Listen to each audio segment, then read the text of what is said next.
All right, day 48, is that right? Yeah, that's right. Of our read through the Bible for 2019. We're going to be in Numbers chapter 17. We're going to read through chapter 20. Chapter 17. The Lord spoke to Moses, saying, "Speak to the people of Israel and get from them staffs, one for each father's house, from all their chiefs according to their father's houses, 12 staffs. Write each man's name on his staff, and write Aaron's name on the staff of Levi. For there shall be one staff for the head of each father's house. Then you shall deposit them in the tent of meeting before the testimony, where I meet with you.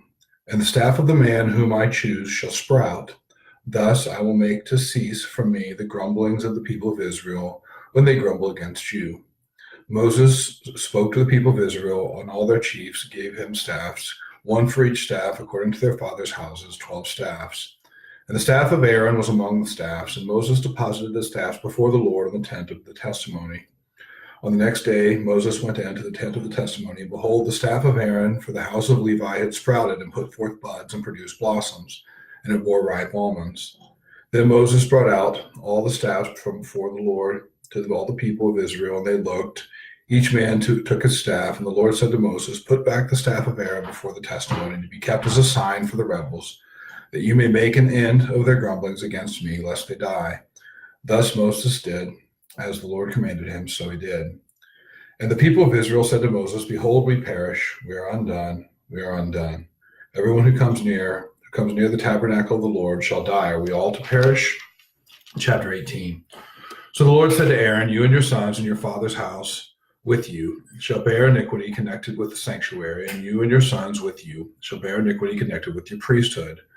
And with you bring your brothers also, the tribe of Levi, the tribe of your father, that they may join you and minister to you while you and your sons with you are before the tent of testimony. They shall keep guard over you and over the whole tent, but shall not come near to the vessels of the sanctuary or to the altar, lest they and you die. They shall join and keep guard over the tent of meeting for all the service of the tent, and no outsider shall come near you. And you shall keep guard over the sanctuary and over the altar, that there may never again be wrath on the people of Israel. And behold, I have taken your brothers, the Levites, from among the people of Israel. They are a gift to you, given to the Lord, to do the service of the tent of meeting. And you and your sons with you shall guard your priesthood for all that concerns the altar and that is within the veil. And you shall serve. The veil becomes significant because at the crucifixion of Christ, the veil's torn from top to bottom. So that's that. We'll get to that in a while. Within the veil, and you shall serve. I give your priesthood as a gift, and any outsider who comes near shall be put to death. Then the Lord spoke to Aaron, "Behold, I have given you charge of the contributions made to me, all the consecrated things of the people of Israel. I have given them to you as a portion, and to your sons as a perpetual due. This shall be yours of the most holy things, reserved from fire, every offering of theirs, every grain offering of theirs, and every sin offering of theirs, and every guilt offering of theirs, which they render to me, shall be most holy to you and to your sons. In a most holy place shall you eat it. Every male may eat it. It is holy to you. This also is yours, the contribution of their gift, all the wave offerings of the people of Israel. I have given them to you and to your sons and daughters with you as a perpetual due. Everyone who is clean in your house may eat it.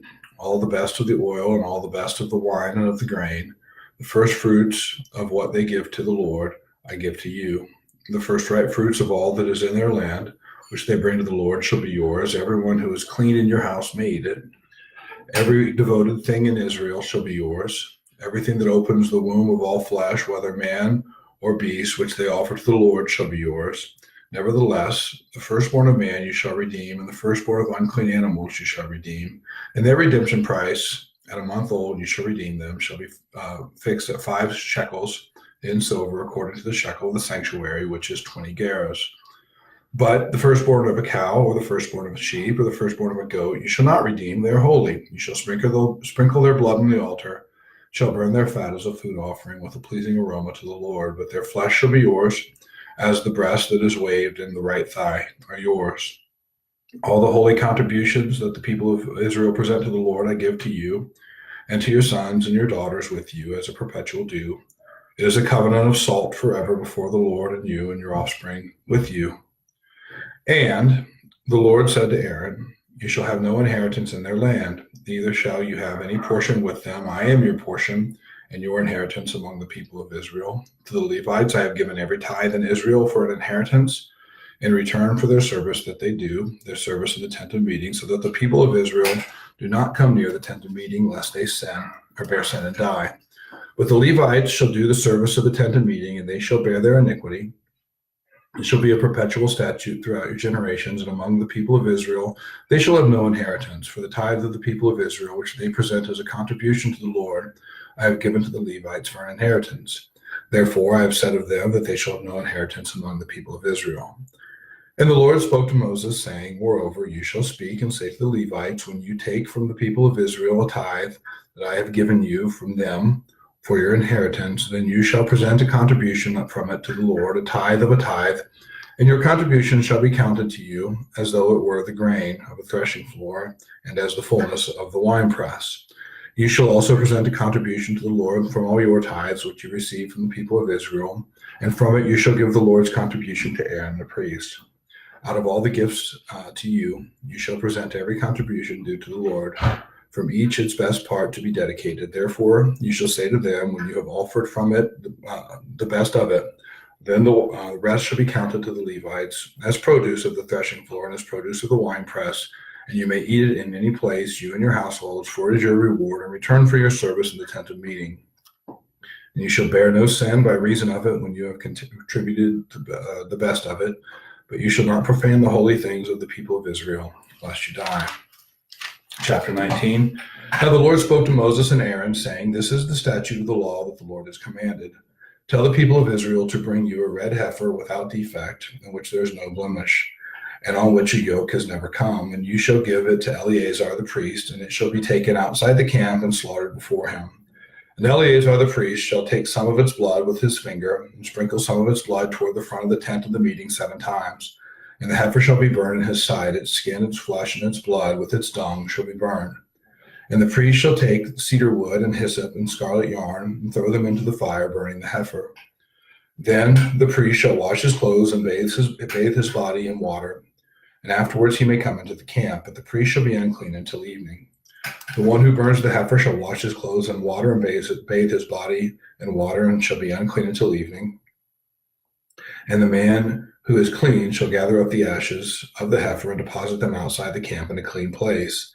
And they shall be kept for the water for impurity, for the congregation of the people of Israel. It is a sin offering. And the one who gathers the ashes of the heifer shall wash his clothes and be unclean until evening. This shall be a perpetual statute for the people of Israel, for the stranger who sojourns among them. Whoever touches the dead body of any person shall be unclean 7 days. He shall cleanse himself with water on the 3rd day and on the 7th day, and so be clean. But if he does not cleanse himself on the 3rd day and on the 7th day, he will not become clean. Whoever touches a dead person, the body of anyone who has died, and does not cleanse himself, defiles the tabernacle of the Lord, and that person shall be cut off from Israel. Because the water for impurity was not thrown on him, he shall be unclean. His uncleanness is still on him. This is the law when someone dies in a tent. Everyone who comes into the tent and everyone who is in the tent shall be unclean 7 days. And every open vessel that has no cover fastened on it is unclean. Whoever in the open field touches someone who was killed with a sword, or who died naturally, or touches a human bone or a grave, shall be unclean 7 days. For the unclean, they shall take some ashes of the burnt sin offering, and fresh water shall be added in a vessel. Then a clean person shall take hyssop and dip it in the water and sprinkle it on the tent and all the furnishings, and on the persons who were there, whoever touched the bone or the slain or the dead or the grave. And the clean person shall sprinkle it on the unclean on the 3rd day and on the 7th day. Thus on the 7th day he shall cleanse him, and he shall wash his clothes and bathe himself in water, and at evening he shall be clean. If the man who is unclean does not cleanse himself, that person shall be cut off from the midst of the assembly, since he has defiled the sanctuary of the Lord, because the water for impurity has not been thrown on him. He is unclean. And it shall be a statute forever for them. The one who sprinkles the water for impurity shall wash his clothes, and the one who touches the water for impurity shall be unclean until evening. And whatever the unclean person touches shall be unclean, and anyone who touches it shall be unclean until evening. Chapter 20. And the people of Israel, the whole congregation, came into the wilderness of Zin in the 1st month, and the people stayed in Kadesh. And Miriam died there and was buried there. Now there was no water for the congregation, and they assembled themselves together against Moses and against Aaron. And the people quarreled with Moses and said, "Would that we had perished when our brothers perished before the Lord."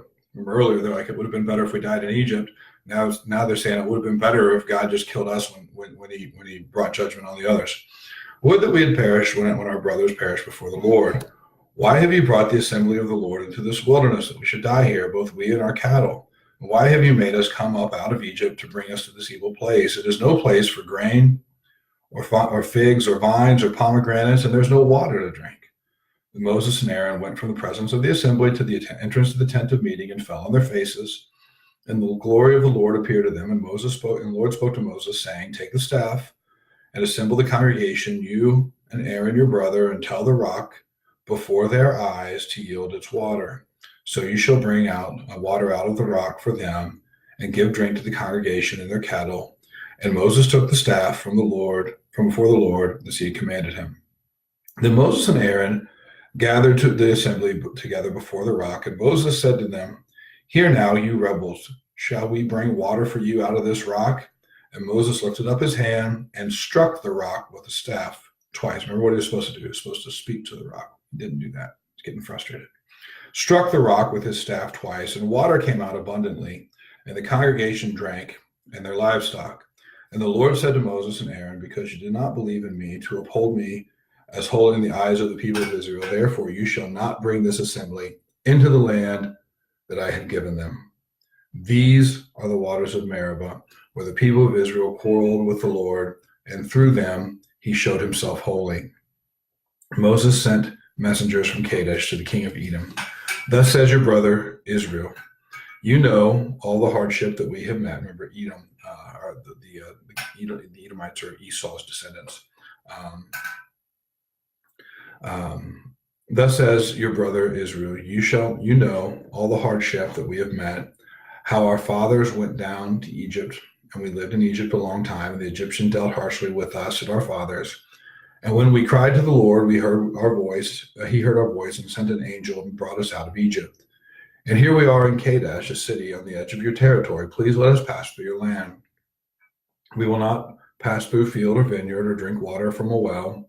We will go along the king's highway. We will not turn aside to the right hand or to the left until we have passed through your territory. But Edom said to him, "You shall not pass through, lest I come out with the sword against you." And the people of Israel said to him, "We will go up by the highway, and if we drink of your water, I and my livestock, then I will pay for it.